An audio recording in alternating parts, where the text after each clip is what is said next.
Selamat pagi jemaat yang terkasih di dalam Tuhan kita Yesus Kristus. Puji syukur pada hari ini kita boleh bersama-sama beribadah. Meskipun secara online tetapi kita percaya bahwa Tuhan kita hadir di tengah-tengah ibadah kita. Baiklah Bapak Ibu sekalian, saya mengajak kita untuk bangkit berdiri dan kita menyanyikan pujian sukacita kusembahkan, bait pertama dan juga bait kedua dan yang ketiga.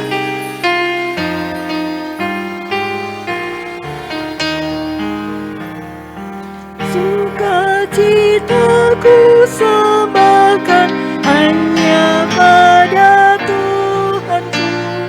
Hatiku bagaikan bunga mekar karena sinarnya. Awan maut ketakutan dienyahkan olehnya. Pribadaku sukacita, hatiku dicerahkan. Langit bumi alam semua menyatakan mulianya. Bintang malaikat menyanyi mengitari tahtanya. Ladang hutan, gunung lembah, padang hijau samudra. Burung nyanyi air mengalir, ajak kami senanglah.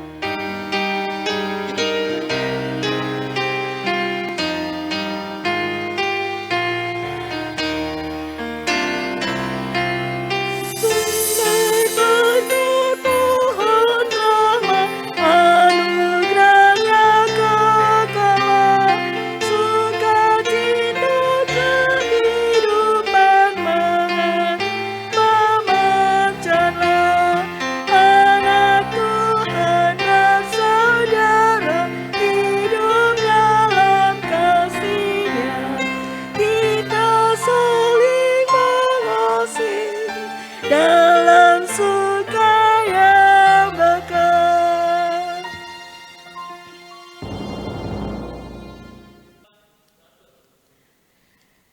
Bacaan nats pembimbing kita pada hari ini terdapat di dalam Roma pasal 5 ayat yang ke-8. Demikianlah firman Tuhan. Akan tetapi Allah menunjukkan kasih-Nya kepada kita oleh karena Kristus telah mati untuk kita ketika kita masih berdosa. Jemaat sekalian, mari kita masuk dalam saat teduh.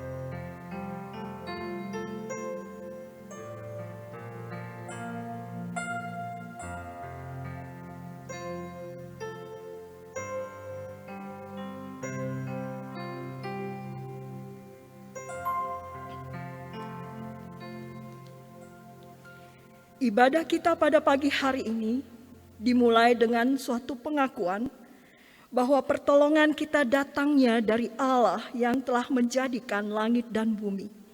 Kasih karunia dan damai sejahtera dari Allah Bapa dan Tuhan Yesus Kristus serta pertolongan dari Roh Kudus menyertai kita sekalian.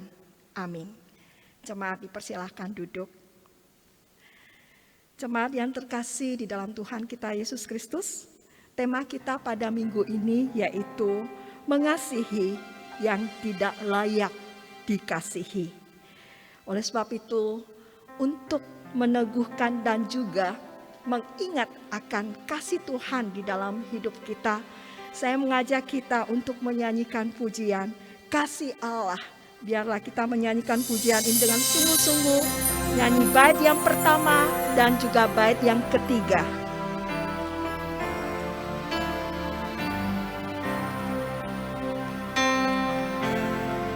Kasih Allah amat besar yang tak dapat kulukiskan, lebih tinggi dari bintang, lebih dalam dari lautan. Meski Adam telah berdosa, Dia mengutus anaknya, agar kita damai dengannya, dosa diampuninya. Kasih Allah tak terduga, tinggi, dalam, dan luas, tetap teguh, tak berubah sampai selama-lamanya. Saya mengajak kita sekalian untuk bangkit berdiri dan kita menyanyikan bait yang ketiga. Dengan langit sebagai kertas, batang pohon sebagai pena, air laut sebagai dakwah, tiap orang penulisnya tak mungkin akan menulis kasih Allah yang besar.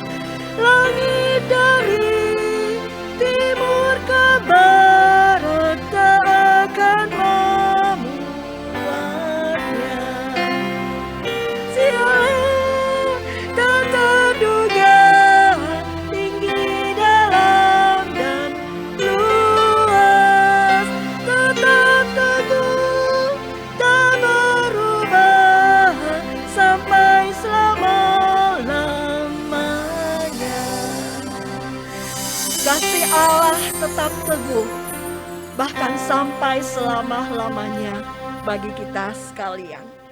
Jemaat yang terkasih di dalam Tuhan kita Yesus Kristus, dengan segenap hati saya mengajak kita untuk menyatakan pengakuan iman kita dengan pengakuan iman rasuli.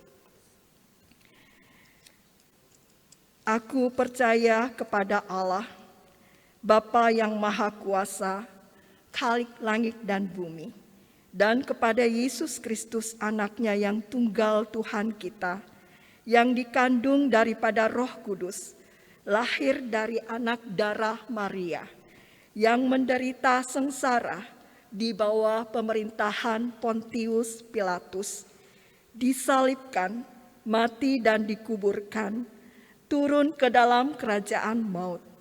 Pada hari yang ketiga, bangkit pula dari antara orang mati, naik ke sorga, duduk di sebelah kanan Allah, Bapa yang Maha Kuasa. Dan dari sana Ia akan datang untuk menghakimi orang yang hidup dan yang mati. Aku percaya kepada Roh Kudus, gereja yang kudus dan am, persekutuan orang kudus, pengampunan dosa, kebangkitan tubuh, dan hidup yang kekal. Amin. Jemaat dipersilahkan duduk kembali.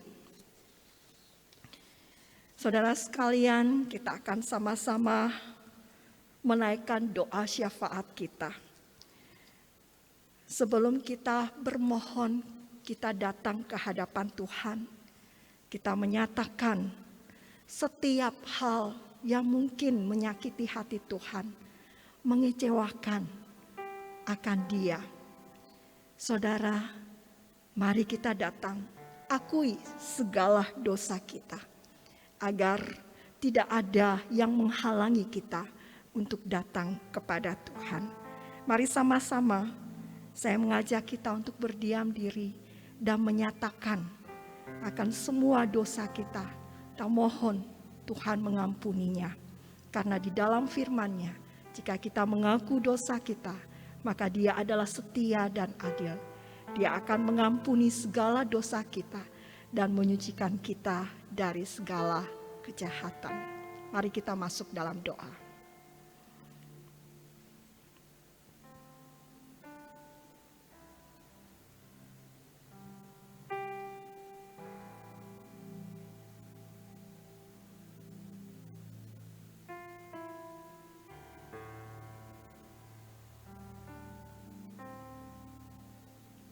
Ya Tuhan, kami datang ke hadapan Tuhan. Kami tahu kami bukanlah orang yang benar, tetapi Engkau datang untuk membenarkan kami. Dan kami tahu kami banyak berbuat dosa kepada Engkau, tetapi dengan kemurahan-Mu Engkau mengampuni kami. Terima kasih untuk pengampunan-Mu Tuhan. Biar Engkau terus mengingatkan kami untuk hidup kudus di hadapan Tuhan. Peliharakan hati dan iman kami, dan tuntun kami agar terus berjalan di dalam jalan kebenaran-Mu. Kami datang kepadamu, juga berdoa bagi seluruh jemaat Tuhan. Mungkin pada saat ini mereka sedang sakit, mereka juga rindu untuk beribadah kepada Engkau. Tetapi Tuhan, kami mohon, kami yakin bahwa Engkau sanggup memberikan kesembuhan. Tolong jamahlah akan tubuh mereka yang lemah. Beri mereka kekuatan, beri mereka kesembuhan. Sehingga mereka boleh kembali dengan sukacita menyembah Engkau ya Tuhan kami. Kami juga datang kepada Engkau Tuhan, berdoa bagi gereja kami. Di masa-masa kami mempersiapkan akan Paskah, biarlah Tuhan juga menolong kami untuk dapat mempersiapkan dengan baik. Di dalam gereja kami ada panitia yang mempersiapkannya. Tuhan tolong beri mereka kerjasama yang baik. Beri mereka hikmat untuk bisa memahami kehendak-Mu dan melakukan seturut dengan kehendak Tuhan di dalam merayakan Paskah ini. Kami rindu seluruh jemaat Tuhan dapat merasakan akan sukacita di dalam merayakan akan kebangkitan Tuhan dalam hidup mereka. Kami berdoa mohon kiranya Engkau memimpin baik ibadah Jumat Agung, baik juga di dalam ibadah akan kebangkitan. Biarlah semuanya dapat berjalan dengan baik. Kami juga datang kepadamu Tuhan. Mungkin di daerah-daerah konflik saat ini mereka juga rindu merayakan Paskah bersama dengan keluarga dan jemaat-Mu. Namun di dalam peperangan, baik itu antara Rusia dan Ukraina, membuat mereka sulit merasakan akan suatu persekutuan untuk bisa merasakan perayaan Paskah ini. Kami mohon pertolongan Tuhan, agar Engkau hadir di tengah-tengah pertikaian mereka. Engkau berikan kedamaian di hati kedua belah pihak. Engkau mendamaikan mereka kembali. Karena melalui akan perang ini begitu banyak korban yang terjadi dan begitu banyak kerugian yang terjadi. Kami mohon pertolongan Tuhan. Kami juga berdoa bagi pandemi yang masih terus berlangsung dalam setiap negara, bahkan negara kami. Kami mohon kiranya Tuhan, Engkau berbelas kasihan kepada negara kami, agar negara kami boleh keluar dari permasalahan ini. Dan kami juga berharap agar Tuhan memulihkan kembali akan negara kami, sehingga negara kami boleh kembali beraktivitas dengan baik. Setiap masyarakat boleh hidup dan mencari nafkah mereka. Kami mohon pertolongan Tuhan, dan dengarkanlah akan permohonan kami ini. Kami juga mengingat akan sekolah kami Gamaliel. Tuhan, biarlah Engkau menolong, gerakkan hati para orang tua untuk menyekolahkan anak-anak mereka di sekolah Gamaliel, agar mereka boleh dididik secara Kristen dan mereka boleh mengenal Engkau Tuhan di dalam kehidupan mereka, dan itu menjadi bekal bagi mereka di dalam menjalani masa hidup mereka di dunia ini.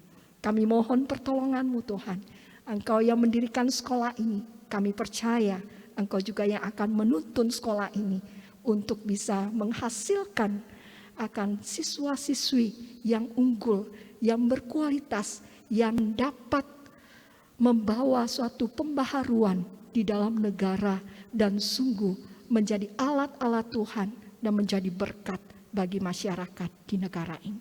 Terpujilah nama Tuhan dan kami percaya Engkau mendengar akan doa kami. Mari bersama-sama kita menyatakan doa kita dengan doa yang diajarkan oleh Tuhan Yesus. Doa Bapa kami. Saya mengajak kita untuk bangkit berdiri. Bapa kami yang ada di sorga, dikuduskanlah namamu, datanglah kerajaanmu, jadilah kehendak-Mu di bumi seperti di sorga. Berikanlah kami pada hari ini makanan kami yang secukupnya, dan ampunilah kami akan kesalahan kami, seperti kami juga mengampuni orang yang bersalah kepada kami. Dan janganlah membawa kami ke dalam pencobaan, tetapi lepaskanlah kami daripada yang jahat, karena Engkau yang punya kerajaan dan kuasa dan kemuliaan. Amin.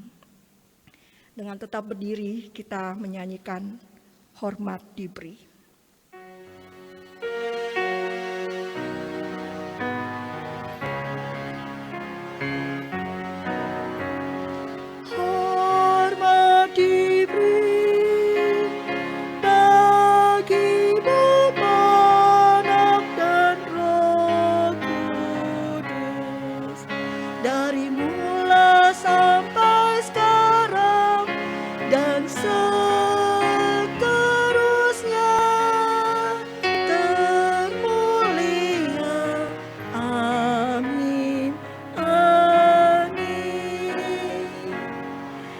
Kita akan membaca bacaan bertanggapan yang terdapat di dalam nomor 25 dari buku KPPK kita. Saling mengasihi. Aku memberikan perintah baru kepada kamu, yaitu supaya kamu saling mengasihi, sama seperti aku telah mengasihi kamu, demikian pula kamu harus saling mengasihi. Dengan demikian semua orang akan tahu bahwa kamu adalah murid-muridku, jikalau kamu saling mengasihi. Segala kepahitan, kegeraman, kemarahan, pertikaian, dan fitnah hendaklah dibuang dari antara kamu, demikian pula segala kejahatan.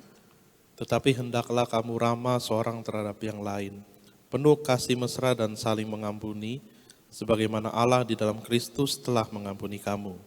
Sebab itu, jadilah penurut-penurut Allah seperti anak-anak yang kekasih.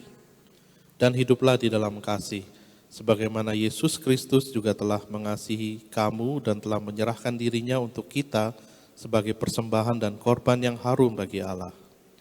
Kita tahu bahwa kita sudah berpindah dari dalam maut ke dalam hidup, yaitu karena kita mengasihi saudara kita. Barang siapa tidak mengasihi, ia tetap di dalam maut. Setiap orang yang membenci saudaranya adalah seorang pembunuh manusia. Dan kamu tahu bahwa tidak ada seorang pembunuh yang memiliki hidup yang kekal di dalam dirinya. Demikianlah kita ketahui kasih Kristus, yaitu bahwa ia telah menyerahkan nyawanya untuk kita. Kita pun wajib menyerahkan nyawa kita untuk saudara-saudara kita. Barang siapa mempunyai harta duniawi dan melihat saudaranya menderita kekurangan, tetapi menutup pintu hatinya terhadap saudaranya itu, bagaimana kasih Allah dapat tetap di dalam dirinya? Anak-anakku, marilah kita mengasihi bukan dengan perkataan atau dengan lidah, tetapi dengan perbuatan dan dalam kebenaran. Saudara-saudaraku yang kekasih, marilah kita saling mengasihi, sebab kasih itu berasal dari Allah, dan setiap orang yang mengasihi lahir dari Allah dan mengenal Allah. Demikianlah bacaan bertanggapan kita. Jemaat boleh silakan duduk. Hari ini kita akan memberikan persembahan kita. Jemaat yang terkasih, bukan saja materi yang kita bisa berikan kepada Tuhan sebagai rasa cinta kita, tetapi kita juga belajar untuk memberikan diri kita sebagaimana Tuhan Yesus telah memberikan dirinya sebagai bukti kasih-Nya kepada kita. Mari jemaat sekalian, kita juga belajar memberi diri kita untuk melayani Dia dan juga memiliki kasih yang dimiliki oleh Kristus untuk mengasihi sesama kita. Saya mengajak kita untuk menyanyikan pujian, melayani, mengasihi.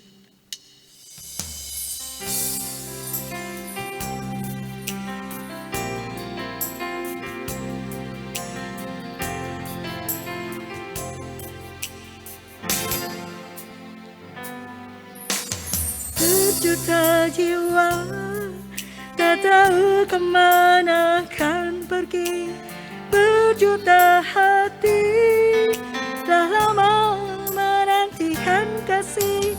Oh Tuhan, jadikanlah hidupku alat kasih-Mu dan memuliakan-Mu seumur hidupku. Berjuta jiwa tak tahu kemana kan pergi, berjuta hati dah lama menantikan kasih. Oh Tuhan, jadikanlah hidupku alat kasih-Mu dan memuliakan-Mu seumur hidupku. Melayani, mengasihi, ku ingin lebih lagi. Melayani, mengasihi, ku ingin lebih lagi. Melayani, mengasihi, ku ingin lebih lagi. Melayani dan mengasihi. Jemaat yang terkasih di dalam Tuhan kita Yesus Kristus, mari kita mengasihi bukan pada orang-orang tertentu, tetapi kepada mereka yang juga membutuhkan kasih Tuhan, yang tidak layak kita kasihi. Saudara sekalian, mari kita belajar mengasihi sebagaimana Yesus mengasihi orang-orang yang tidak layak dikasihi. Dan biarlah pujian ini membangunkan suatu komitmen di dalam hati kita untuk belajar melayani dan mengasihi. Berjuta jiwa tak tahu kemana kan pergi. Berjuta jiwa tak tahu kemana kan pergi, berjuta hati dah lama menantikan kasih. Oh Tuhan, jadikanlah hidupku alat kasih-Mu dan memuliakan-Mu seumur hidupku. Melayani, mengasihi, ku ingin lebih lagi. Melayani, mengasihi, ku ingin lebih lagi. Melayani, mengasihi, ku ingin lebih lagi. Melayani dan mengasihi.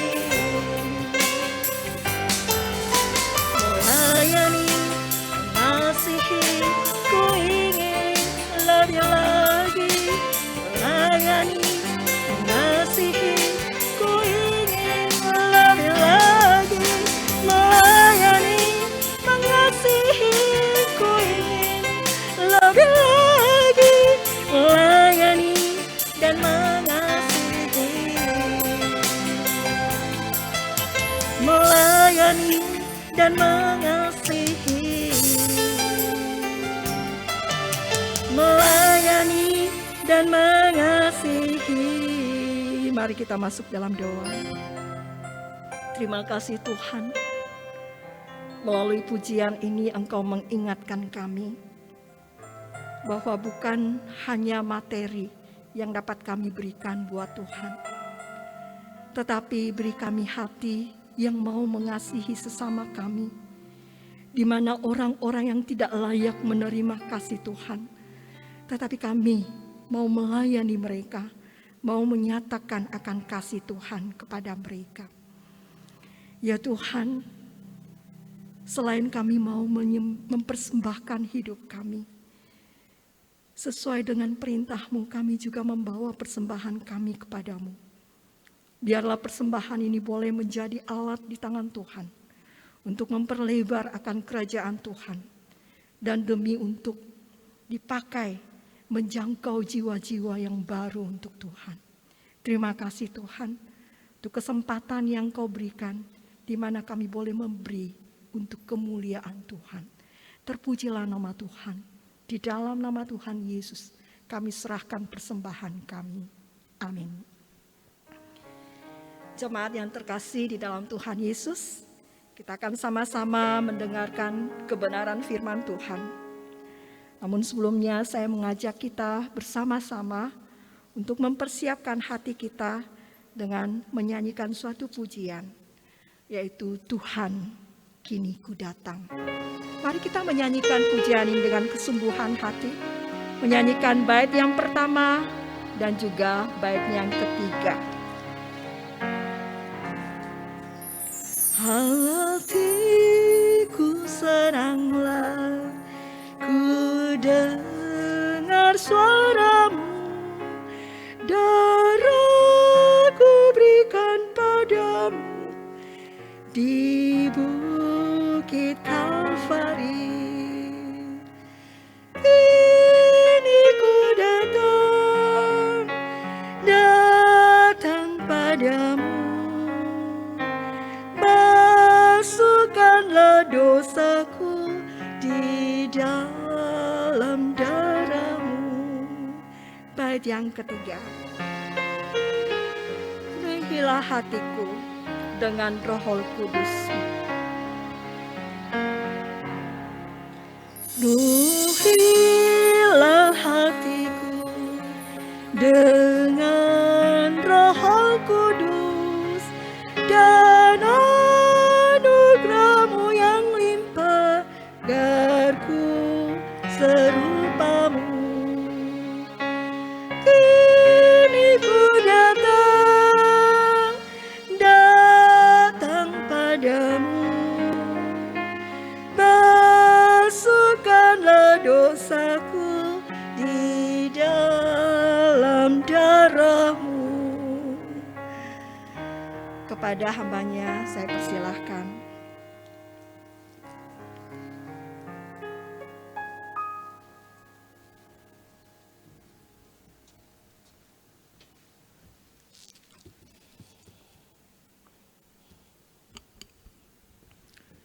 Shalom Bapak Ibu Saudara yang dikasihi oleh Tuhan. Mari saat ini sebelum kita mendengarkan firman-Nya, kita sama-sama tundukkan kepala kita tenangkan hati kita dan kita berdoa. Mari kita berdoa. Kami bersyukur Tuhan karena di pagi yang indah ini Tuhan boleh memberikan kami suatu kesempatan untuk sekali lagi datang di hadapan Tuhan. Dengan tubuh yang sehat, dengan keadaan yang baik. Engkau boleh memanggil kami, menenangkan hati kami, beribadah kepada Tuhan. Tuhan, tiba saatnya kami akan mendengarkan firman-Mu. Berbicaralah Tuhan bagi setiap kami. Tuhan, pakai hamba-Mu yang lemah, yang terbatas, yang berdosa ini, untuk boleh menyampaikan firman-Mu bagi setiap kami Tuhan. Terima kasih Tuhan, kami menyerahkan pemberitaan firman Tuhan ini ke dalam tangan kasih-Mu. Di dalam nama Tuhan Yesus kami berdoa dan mengucap syukur. Amin. Bapak Ibu Saudara yang dikasihi oleh Tuhan, mari saat ini kita mau membuka Alkitab kita mau membaca satu bagian firman Tuhan yang terambil dari kitab Yunus pasal yang keempat, ayat yang ke-10 dan yang ke-11. Kitab Yunus pasal yang keempat, ayat yang ke-10 hingga ke-11. Saya akan bacakan bagi setiap kita. Lalu Allah berfirman,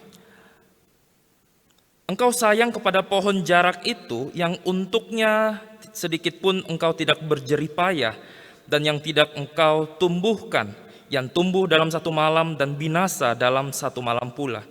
Bagaimana tidak aku akan sayang kepada Niniwe, kota yang besar itu yang berpenduduk lebih dari 120.000 orang, yang semuanya tidak tahu membedakan tangan kanan dari tangan kiri, dengan ternaknya yang banyak.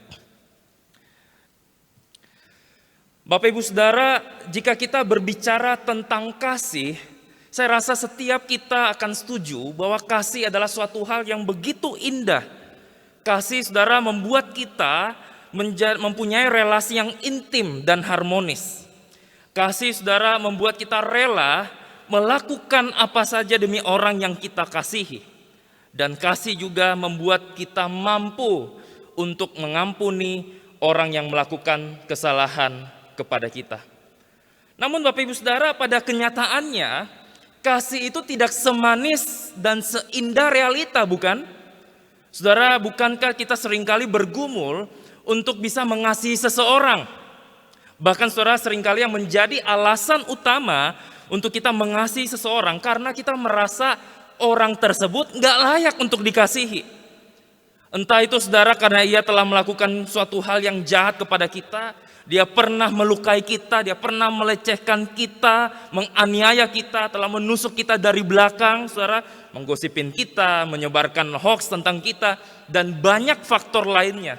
Yang jelas orang itu nggak layak untuk dikasihi.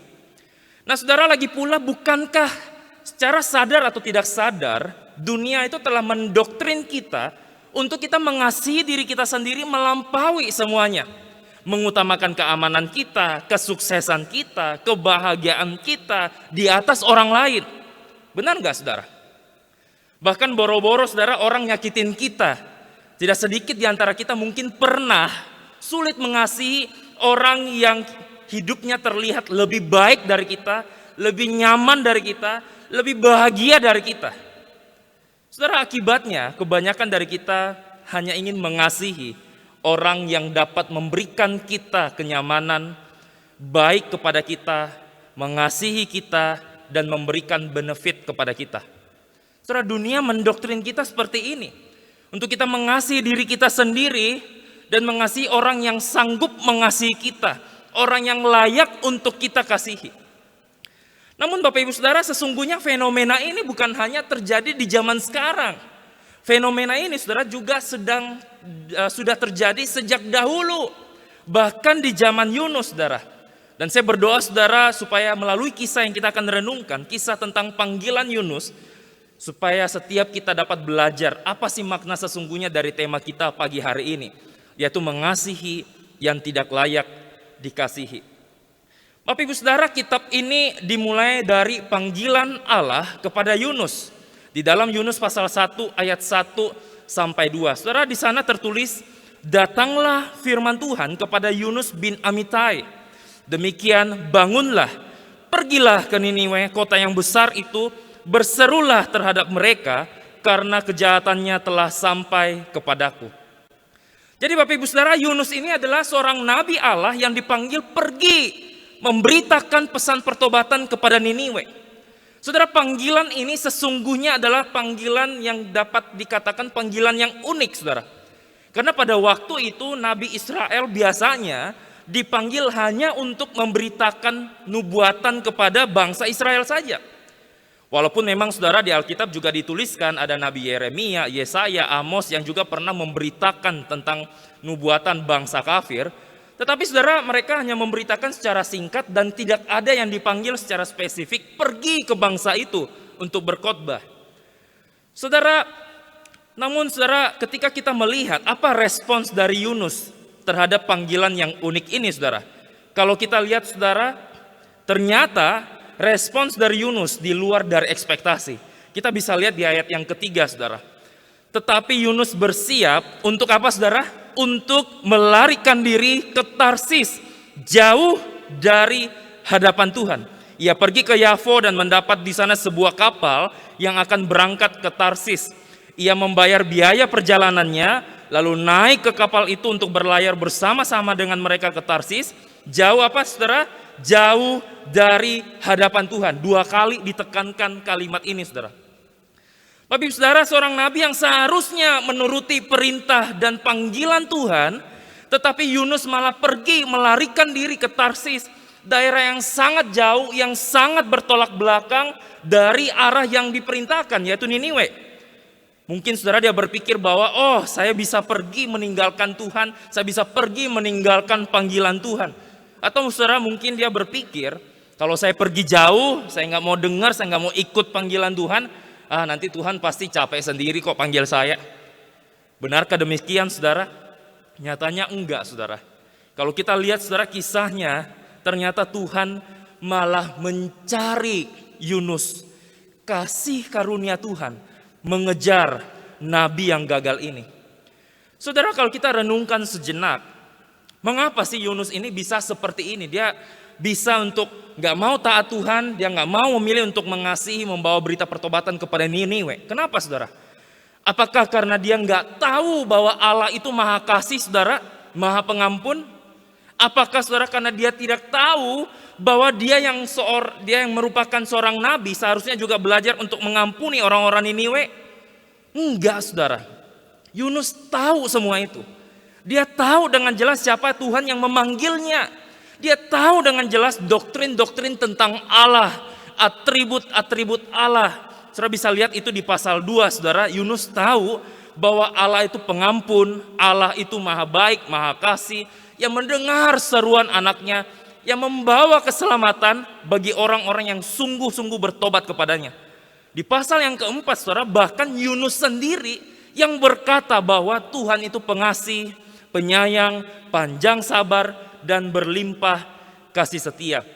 Saudara, bahkan ada penafsir yang berkata Yunus ini seperti seorang teolog yang sangat pintar, saudara. Karena dia tahu dengan jelas tentang Tuhan, saudara. Lantas, saudara, mengapa sih dia nggak mau taat pergi ke Niniwe? Kenapa dia begitu sulit untuk mengasihi orang-orang di Niniwe, saudara? Mengapa ia malah lari, saudara, dari panggilan Tuhan dan lebih rela kalau mereka semua dihukum? Saudara, jawabannya karena dia sendiri telah menolak untuk mengalami kasih karunia Allah. Karena dia merasa dirinya lebih baik, dia merasa dirinya lebih layak daripada orang-orang Niniwe. Saudara, ini bukan tanpa sebab loh. Ini bukan tanpa alasan. Saudara, kalau kita pelajari lebih dalam, Niniwe itu merupakan ibu kota dari kerajaan Asyur pada waktu itu. Yang notabene, saudara, merupakan kerajaan yang sangat kejam, yang sangat keras. Saudara harus siap-siap mendengarkan penjelasan ini, saudara, bahwa mereka itu dikenal sebagai bangsa yang teroris, saudara. Penyiksaan, pemenggalan, mutilasi atas musuh-musuhnya adalah suatu hal yang wajar bagi mereka. Mereka, saudara, tidak akan ragu untuk mencabut lidah musuh-musuhnya, mencungkil mata para tahanannya. Mereka juga akan menarik tubuh tahanannya dengan dari dua arah sampai tubuhnya putus, saudara. Mereka enggak enggan untuk mengkuliti tubuh dari musuhnya dan kulitnya dipertontonkan di tembok-tembok kota. Tidak hanya itu, saudara, mereka juga rela untuk membakar para remaja hidup-hidup. Saudara bisa bayangkan ada juga para ibu-ibu yang sedang hamil. Saudara bisa bayangkan apa yang mereka lakukan kepada mereka. Saudara, mereka membuat taruhan. Ayo, siapa yang bilang di dalam perutnya ini jenis kelaminnya cowok? Ayo, siapa? Berapa orang? Yang cewek berapa orang? Yang cewek berapa orang? Oke, kita lihat ya. Beneran Bapak Ibu Saudara, dibelah perutnya, dikeluarkan bayinya, dicek jenis kelaminnya. Kemudian bayi itu akan dilemparkan ke tembok hingga tewas di detik itu juga. Ibunya dibiarkan mati begitu saja, saudara. Bagi mereka yang dibiarkan hidup bahkan akan mengalami perbudakan yang sangat kejam, yang sangat keras. Dan lagi pula, saudara, Asyur juga merupakan musuh dari Israel. Saudara, itu sebabnya menurut pandangan dunia, menurut logikanya Yunus, saudara, bukankah semua hal ini sangat beralasan untuk membuat Yunus itu enggan menyampaikan seruan pertobatan bagi orang-orang Niniwe? Mereka itu begitu jahat. Mereka nggak layak dikasihi, apalagi diampuni dan diselamatkan. Mereka itu nggak layak. Sedangkan kalau orang Niniwe bertobat, saudara, itu berarti Tuhan akan mengampuni mereka. Kalau Tuhan mengampuni mereka, berarti mereka nggak kena hukuman. Kalau mereka nggak kena hukuman, bagi kita Tuhan nggak adil. Benar nggak, saudara? Saudara, Yunus mulai merasionalkan dan membuat berbagai list pembenaran. Bukankah bangsa itu sangat jahat? Kalau saya datang di situ memberitakan seruan pertobatan, belum sampai selesai sudah akan ditolak. Mereka bahkan akan mengolok-olok diriku. Kalau mereka tahu saya orang Israel, nyawa saya terancam. Saudara, nyawa saya begitu rentan kalau pergi ke sana memberitakan seruan itu.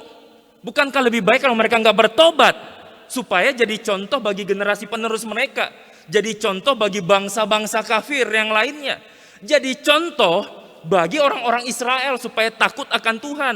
Benar nggak? Ini masuk logika.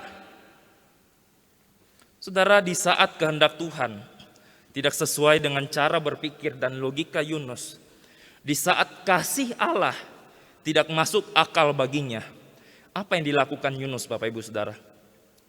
Dia memilih untuk lari meninggalkan Tuhan. Dia marah, dia ngambek, dia kecewa. Bahkan dia berpikir lebih baik saya mati daripada orang Niniwe itu bertobat. Saudara, itu sebabnya dia pergi menjauh dari Niniwe, dan pada akhirnya karena dirinya, orang-orang di kapal itu hampir saja semuanya akan mati karena menerima konsekuensi dari pelarian Yunus itu. Mereka akhirnya harus mengalami badai dan ombak yang begitu kuat yang menghantam kapal mereka. Sehingga saudara, ia pada akhirnya meminta agar dirinya dibuang supaya badai itu berlalu. Karena dia tahu badai itu ada dari hukuman Tuhan kepada dia. Saudara, kalau kita renungkan sejenak, saya rasa saudara, kisah Yunus ini merupakan gambaran setiap kita. Saudara, berapa banyak di antara kita yang pernah atau mungkin saat ini sedang berada di dalam kondisi yang sama. Begitu sulit untuk mengampuni dan mengasihi orang itu. Orang itu pernah nyakitin saya. Orang yang saya kasihi melecehkan saya. Orang yang saya percaya menjahati saya dari belakang. Rekan saya, atasan saya mempermalukan saya di hadapan banyak orang. Keluargaku memperlakukan aku nggak adil. Mereka nggak layak diampuni. Mereka nggak layak dimaafkan. Lebih baik saya mati daripada saya ampuni dia. Saudara, kita menyimpan duka itu, kepahitan itu hingga saat ini. Kita nggak sadar, saudara, itu membuat kita hingga saat ini sulit untuk mengasihi orang. Kita sulit untuk percaya kepada orang.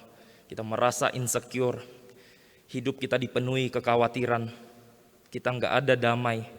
Dan pada akhirnya engkau dan saya memilih untuk melarikan diri dari hadapan Tuhan seperti Yunus.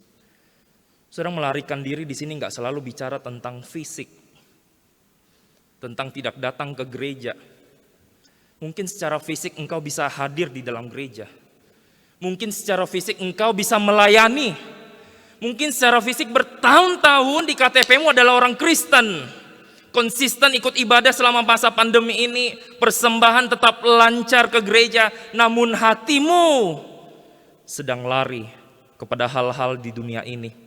Entah itu mungkin asetmu, hartamu, prestasi dan jabatanmu, pasanganmu mungkin, atau keluargamu. Yang engkau harap itu bisa mengerti engkau, yang engkau harap bisa menerima dirimu, mengasihimu, memberikanmu kebahagiaan. Saudara, atau mungkin ada di antara kita yang begitu sulit untuk mengasihi karena apa, saudara? Karena kita selalu melihat keburukan orang lain. Kita cenderung membandingkan diri kita dengan orang lain dengan standar yang berbeda, saudara. Kita menilai diri kita dari kacamata kasih karunia, tetapi menilai orang lain dari kacamata penghukuman. Kita berpikir, oh saya memang berdosa, tapi saya tidak seberdosa dia yang selingkuh, yang berzinah, gak tanggung jawab di dalam keluarga, gak bisa jadi teladan bagi anak-anaknya. Saya masih mending saya rajin ke gereja, melayani, memberi persembahan, ibadah, daripada dia jarang ibadah, jarang muncul di gereja, jarang melayani, persembahan enggak. Oh, saya enggak melakukan dosa yang besar kok. Saya enggak pernah bunuh orang, saya enggak pernah jahatin orang, saya enggak pernah perkosa orang, narkoba, mencuri dan lain sebagainya. Saya baik kok. Saudara, Yunus mengalami krisis teologis seperti ini. Dia menganggap dirinya lebih benar dan tidak seburuk orang Niniwe. Dia merasa dirinya lebih layak dikasihi dan diampuni. Dia lupa, saudara, ada satu hal yang sangat penting, bahwa tidak ada satupun yang tidak berdosa dan tidak jahat di hadapan Tuhan. Saudara, di dalam Roma pasal 3 ayat 10b sampai 12, di sana tertulis, tidak ada yang benar, seorang pun tidak. Tidak ada seorang pun yang berakal budi, tidak ada seorang pun yang mencari Allah. Semua orang telah menyeleweng, mereka semua tidak berguna, tidak ada yang berbuat baik, seorang pun tidak. Bapak Ibu Saudara, kita semua adalah orang-orang yang berdosa, yang jahat di mata Tuhan. Bahkan kita disebut sebagai seteru Allah, musuhnya Allah. Saudara, suatu hal yang fatal jika Anda dan saya lupa atau tidak menyadari bahwa Anda dan saya adalah orang yang sangat berdosa, yang seharusnya tidak layak untuk dikasihi oleh Tuhan.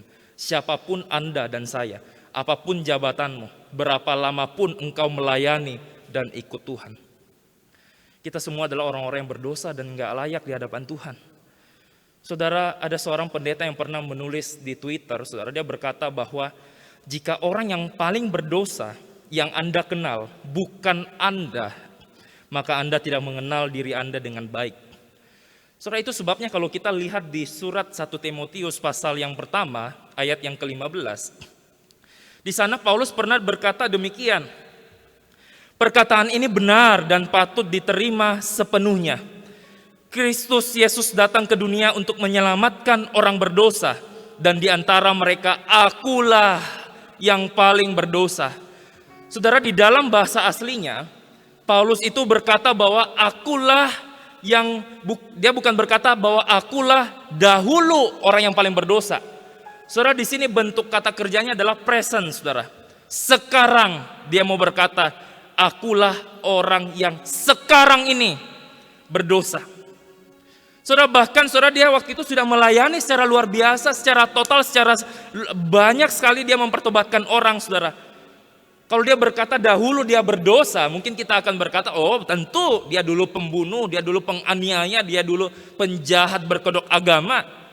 Saudara, tetapi dia katakan sekarang dia sadar, saudara, bahwa dia adalah orang yang berdosa, yang membutuhkan kasih karunia. Masalahnya, saudara, bukankah kita seringkali melupakan hal itu? Dan seringkali menganggap diri kita, oh saya sudah cukup baik, tidak ada lagi, saya nggak butuh lagi kasih karunia. Orang itu tuh, yang itu tuh, yang itu tuh, yang jarang ke gereja, yang hidupnya nggak benar, yang keluarganya berantakan, yang anak-anaknya kacau, yang ini dan itu. Saudara, kita perlu diingatkan terus bahwa setiap kita adalah orang-orang berdosa. Saudara, Martin Luther pernah berkata, we need to hear the gospel every day because we forget it every day. Kita perlu mendengarkan Injil setiap hari karena setiap hari kita melupakannya. Saudara, kita adalah orang-orang yang berdosa dan membutuhkan kasih karunia. Yunus, setelah peristiwa badai dan ombak di lautan dan ditelan ikan besar, saudara, dia terlihat dapat bertobat, saudara. Namun pertobatannya itu semu, sementara, temporal. Karena dia nggak meyakini, dia nggak merasa dirinya butuh kasih karunia. Saudara, setelah dia menyampaikan khotbah yang sangat singkat itu, dia pergi keluar kota dan menantikan apakah benar Tuhan itu mengampuni mereka, tidak menghukum mereka. Dia menantikan itu di luar kota, saudara.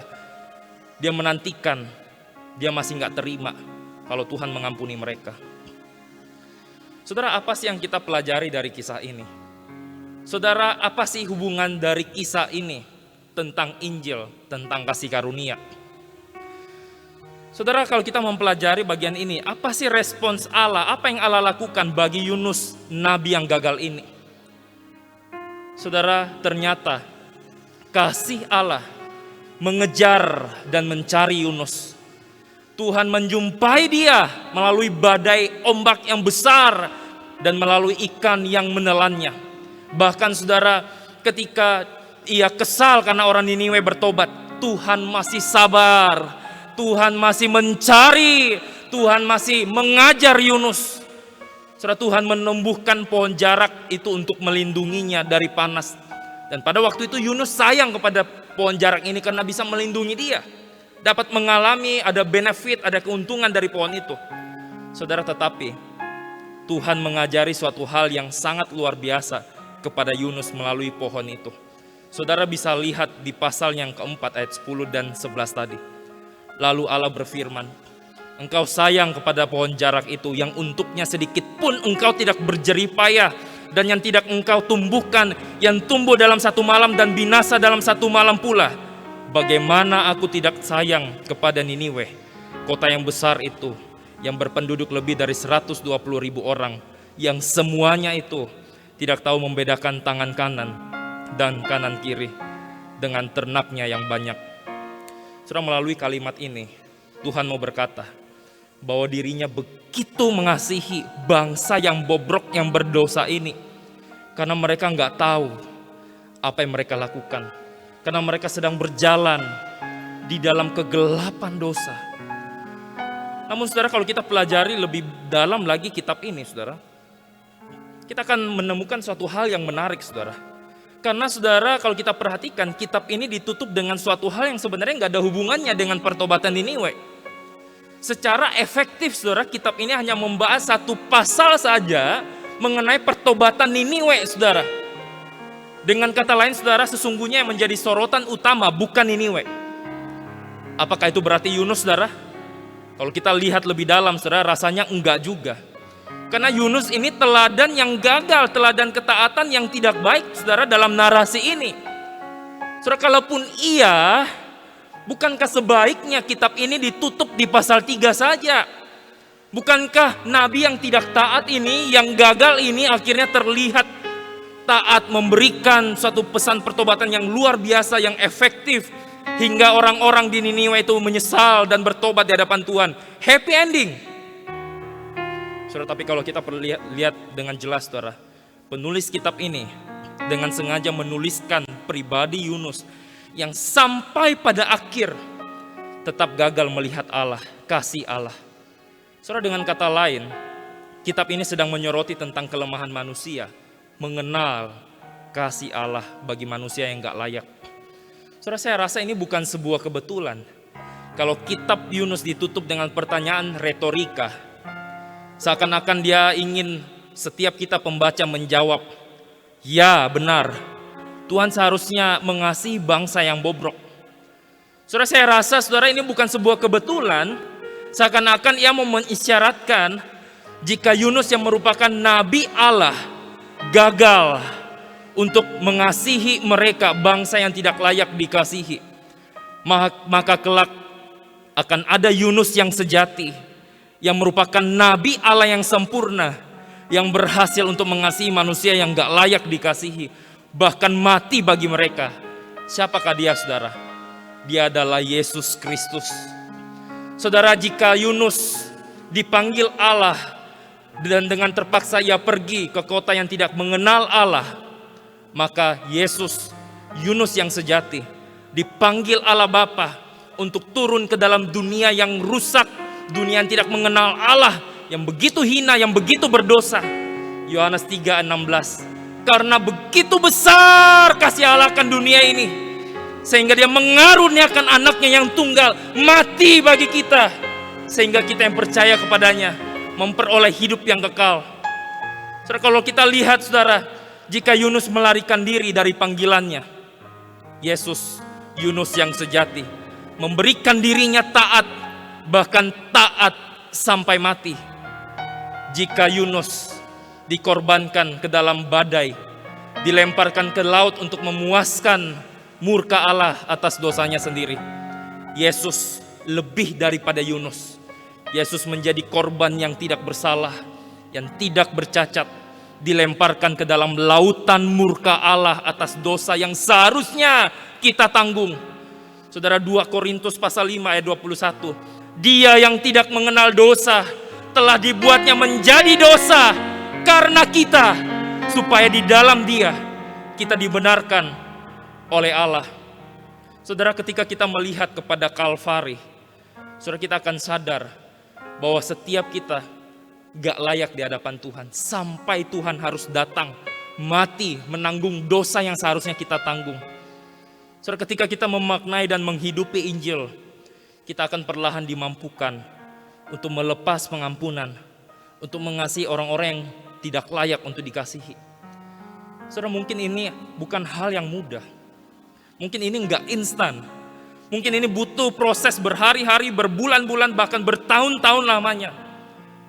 Tapi saudara, kita dapat melakukan itu karena kita telah merasakan kasih yang begitu sempurna dari Tuhan. Kita sama gak layaknya di hadapan Tuhan, tetapi Tuhan mau cari kita dengan kasih-Nya yang sempurna, yang total. Segalanya Dia berikan kepada kita supaya kita mengerti dan kita hidup di dalam kasih-Nya. Supaya kita juga membagikan kasih-Nya kepada orang-orang yang gak layak dikasihi. Orang-orang yang mungkin sedang berjalan di dalam kegelapan dunia. Orang-orang yang mungkin saat ini sedang lari dari kasih Tuhan.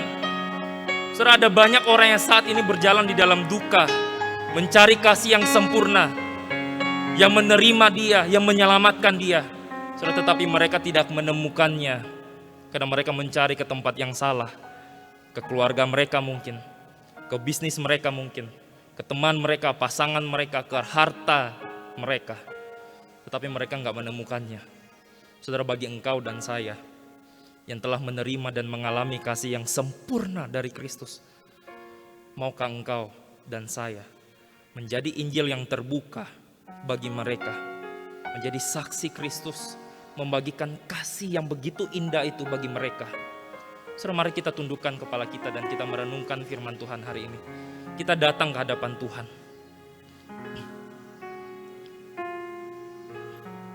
Tuhan, ampuni kami Tuhan. Kalau seringkali Tuhan kami melihat orang lain dari kacamata penghakiman. Seringkali kami melihat orang-orang gak layak, orang-orang begitu jahat, orang-orang itu gak layak dikasihi. Tetapi kami lupa, kami di hadapan-Mu adalah orang-orang yang berdosa, yang gak layak. Tidak ada sedetik pun hal di hidup kami yang pantas kami banggakan di hadapan Tuhan. Sampai Engkau harus datang mencari kami, menyelamatkan kami yang berdosa ini. Ampuni kami Tuhan. Berilah hati-Mu, berilah kasih-Mu kepada setiap kami. Mampukan kami Tuhan untuk membagikan kasih-Mu yang sempurna itu kepada mereka yang mungkin saat ini sedang berjalan di dalam kegelapan dunia, yang sedang mencari kasih yang sempurna itu. Jadikan kami Tuhan Injil yang terbuka, yang membawa banyak orang mengalami pertobatan, mengalami kasih yang sempurna dari Engkau. Terima kasih Tuhan, ini doa dan kerinduan kami. Mampukan kami Tuhan untuk melakukannya dalam hidup kami. Di dalam nama Tuhan Yesus kami berdoa dan mengucap syukur. Amin.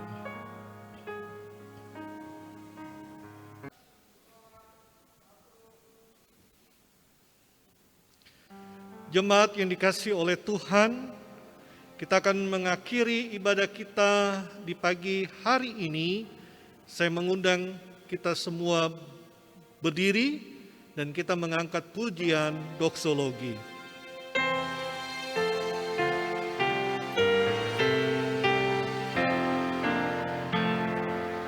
Puji Allah Bapa Putra, puji Allah Roh Kudus, ketiganya yang esa. Mohon selamat sumber berkat.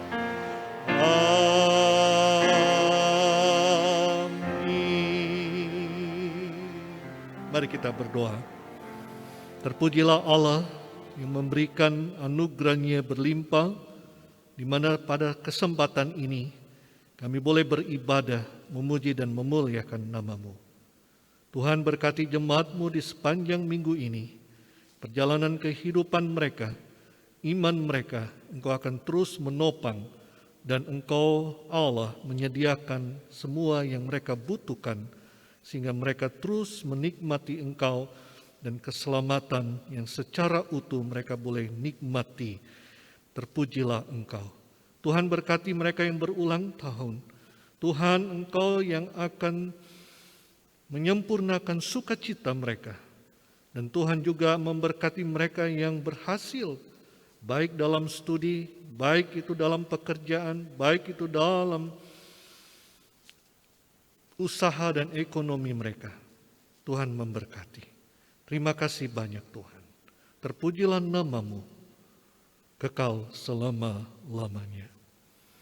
Jemaat yang dikasihi oleh Tuhan, arahkanlah hati dan pikiranmu, dan terimalah berkat Tuhan. Tuhan memberkati engkau dan melindungi engkau. Tuhan menyinari engkau dengan wajah-Nya dan memberi engkau kasih karunia. Tuhan menghadapkan wajah-Nya kepadamu dan memberi engkau damai sejahtera. Amin.